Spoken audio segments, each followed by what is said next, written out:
যে ধর্মীয় আয়োজনের মধ্যে যে আয়োজনগুলো করে, এই গান বাজনা ঢোল তবলা এগুলো বাজানোর মাধ্যমে আমি কিন্তু তাদের ধর্মীয় যে আয়োজনগুলো সেগুলোই কিন্তু আমি নিজে আয়োজন করলাম। তাদের যে ধর্মীয় কালচার, রীতিনীতি, তাদের যে ধর্মীয় কাজগুলো যেগুলোর মাধ্যমে সম্পন্ন হয়, ওই কাজগুলো কিন্তু আমি নিজে মুসলিম হিসাবে আয়োজন করলাম টাকা পয়সা খরচ করে, তাই না? ব্যাপারটা এরকম হলো না?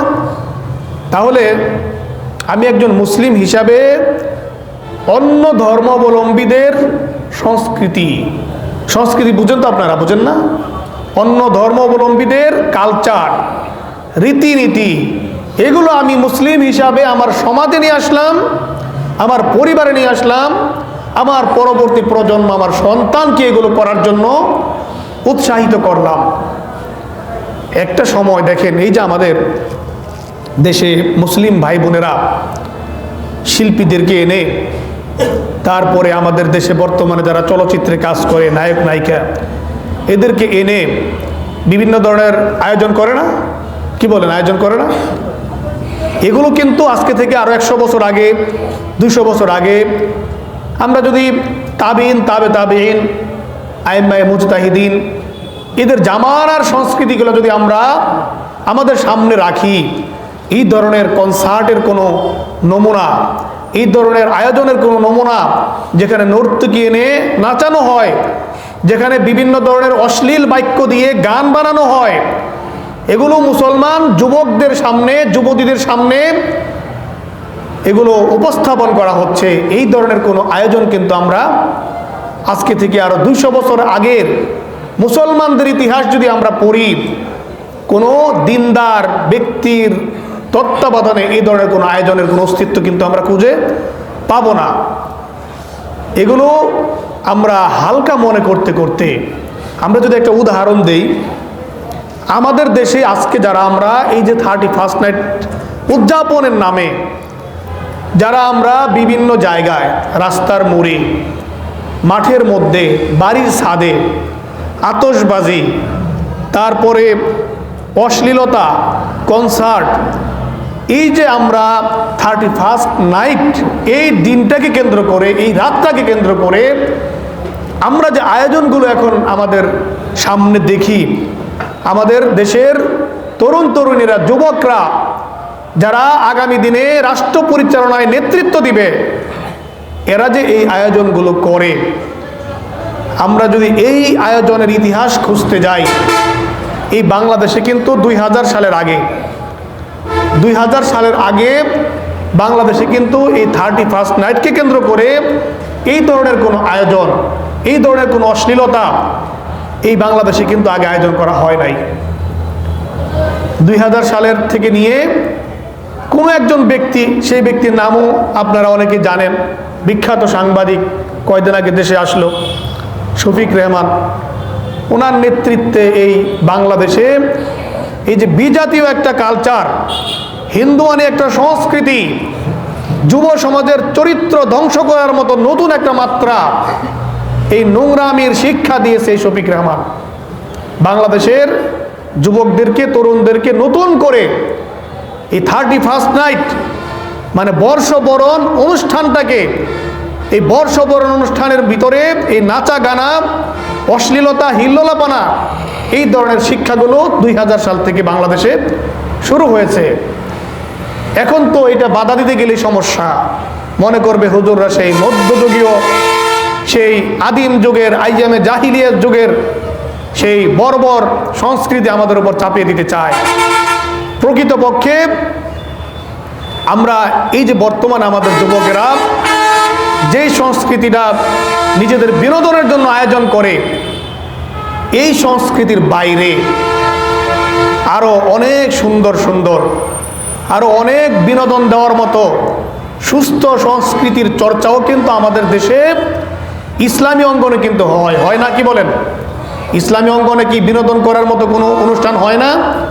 আপনারা ইউটিউবে গেলে দেখবেন, ইসলামী অঙ্গনে যারা ইসলামী সঙ্গীত গায়, গান বাজনা ছাড়া নাটক করে, কৌতুক করে, এগুলোর ভিতরে কোনো ধরনের অশ্লীলতা নেই, এগুলোর ভিতরে কোনো ধরনের সমাজ বিবর্জিত কোনো ধরনের চিত্র সেখানে নাই। এখানে গিয়ে কি মানুষ আনন্দ পায় না?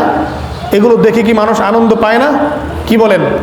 শুধুমাত্র অশ্লীলতা ছাড়া অন্য কোনো বিনোদন কি নাই? বিনোদনের মাধ্যমে কি আনন্দ নেওয়া যায় না? অশ্লীলতা বাদ দিয়ে, এই নাচ গান করা বাদ দিয়ে বিনোদন কি হয় না? কি বলেন আপনারা, হয় না? নাচ গান বাদ দিয়ে, নর্তকী এনে নাচানো বাদ দিয়ে, একজন তরুণীকে উলঙ্গ করে সব মানুষের সামনে নাচানো বাদ দিয়ে কি বিনোদন করা যায় না? কি বলেন, বিনোদন করা যায় না?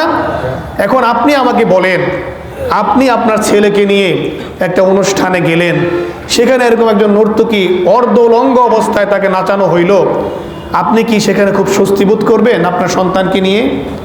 কি বলেন? যদি আপনি স্বস্তি বোধ করেন তাহলে মনে করতে হবে আপনার মাথা গেছে।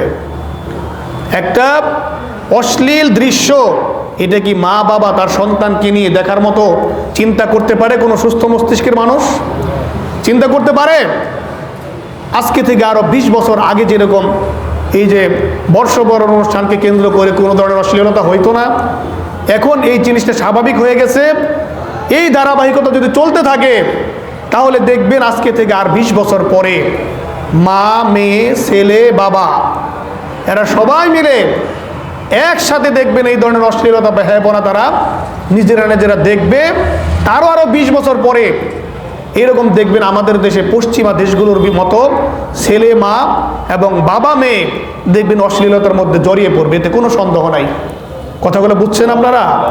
কোনো সন্দেহ নেই। এই ধরনের মস্তিষ্ক বিকৃত বুদ্ধিজীবীরাই কিন্তু ধীরে ধীরে আমাদের এই দেশের তরুণ তরুণীদেরকে ইসলাম থেকে দূরে সরিয়ে নিয়ে যাওয়ার জন্য ইসলাম বিদ্বেষী, বামপন্থী, একটা ইসলাম বিদ্বেষী ধর্মনিরপেক্ষতাবাদের নামে একটা ইসলাম বিদ্বেষী আগামী জাতি গঠন করার জন্য এরকম কিছু মস্তিষ্ক বিকৃত বুদ্ধিজীবীরাই কিন্তু আমাদের দেশটাকে, আমাদের দেশের তরুণ তরুণীদেরকে, যুবকদেরকে অশ্লীলতার দিকে, বেহায়াপনার দিকে, চরিত্রতাহীনতার দিকে দিনে দিনে কিন্তু ঠেলে দিচ্ছে। এখন আমরা যদি আলেম ওলামাদের বক্তব্যগুলোকে শুধু ধর্মীয় পুঁথির মতো মনে করি, আগের দিনে পুঁথি পড়তো না? পুঁথি জানেন তো আপনারা? পুঁথির গল্পের ভিতরে কোনো কি নাই? অন্তঃসার নাই, অন্তঃসার শূন্য পুঁথির গল্প এখনো দেখেন না? যেই কথার ভিতরে কোনো কি নাই, মৌলিক কোনো শিক্ষা থাকে না, ওইটাকে আমরা কিসের সঙ্গে তুলনা করি? পুঁথির সঙ্গে তুলনা করি। আপনারা যদি আলেম ওলামাদের বক্তব্যগুলোকে পুঁথির সঙ্গে তুলনা করে এটাকে যদি কার্যকর করার জন্য কোনো পদক্ষেপ গ্রহণ না করেন, আপনার সন্তানদেরকে যদি আলেম ওলামাদের দিক নির্দেশনা অনুযায়ী, কোরআন সুন্নাহর দিক নির্দেশনা অনুযায়ী যদি পরিচালিত করার ক্ষেত্রে আপনারা যদি যথাযথ পদক্ষেপ গ্রহণ না করেন, দেখবেন আজকে থেকে 20 বছর পরে আপনি মারা যাবেন। আপনি মারা যাওয়ার পরে আপনার ঘরের মধ্যেই এমন অশ্লীলতা বেহায়াপনা শুরু হবে, যেই অশ্লীলতা বেহায়াপনার কথা আপনি আপনার জীবদ্দশায় কল্পনাও করেন নাই। একটা উদাহরণ দিলাম, 2000 সালের আগে এই ধরনের আতশবাজি করা, এই ধরনের কনসার্টের আয়োজন করা, আপনারা হয়তো অনেকেই যারা সচেতন তারা জানেন। এই 31st নাইটের রাত্রটাকে কেন্দ্র করে আমাদের ঢাকা শহরে এমন এমন অপকর্ম হয়, এমন এমন অশ্লীল কর্মকাণ্ড সংগঠিত হয়, যেগুলো আমাদের গ্রামের মা বোনেরা, আমাদের গ্রামের আগের দিনে যারা আমাদের মুরব্বী এখনো জীবিত আছেন, তাদের কাছে যদি বলা হয়, তারা যদি শুনে, তারা অনেকে হার্ট অ্যাটাকও করে ফেলবে। এরকম দুর্ঘটনা ঘটে। 2010 সালের পরে কোনো একটা 13 সাল অথবা 15 সাল হবে, কোনো একটা সময় ঢাকা বিশ্ববিদ্যালয়ে এই রাত্রকে কেন্দ্র করে, এই অনুষ্ঠানকে কেন্দ্র করে ঢাকা বিশ্ববিদ্যালয়ের এক ছাত্রীকে একেবারে জনসম্মুখে তার শরীরের সমস্ত জামা কাপড় খুলে তাকে বিবস্ত্র করে ফেলা হয়েছিল এই অনুষ্ঠানকে কেন্দ্র করে। এইটার নাম কি? মুক্ত চিন্তা। আপনার বোনকে ওখানে দেন না।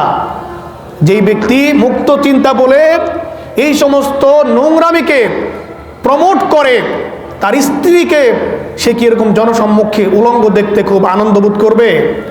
তার কন্যাকে জনসম্মুখে যদি বিবস্ত্র করা হয়, সে কি খুব আনন্দ বোধ করবে? তার মাকে জনসম্মুখে যদি উলঙ্গ করা হয়, বিবস্ত্র করা হয়, সে কি খুব খুশি হবে? কি বলেন? খুশি হবে খুব? আজকে দেখেন না আমাদের দেশের এক শ্রেণীর বুদ্ধিজীবীরা ইসলাম বিদ্বেষী বামপন্থীর আরেকটা জিনিস খুব মজার, আমাদের বাংলাদেশে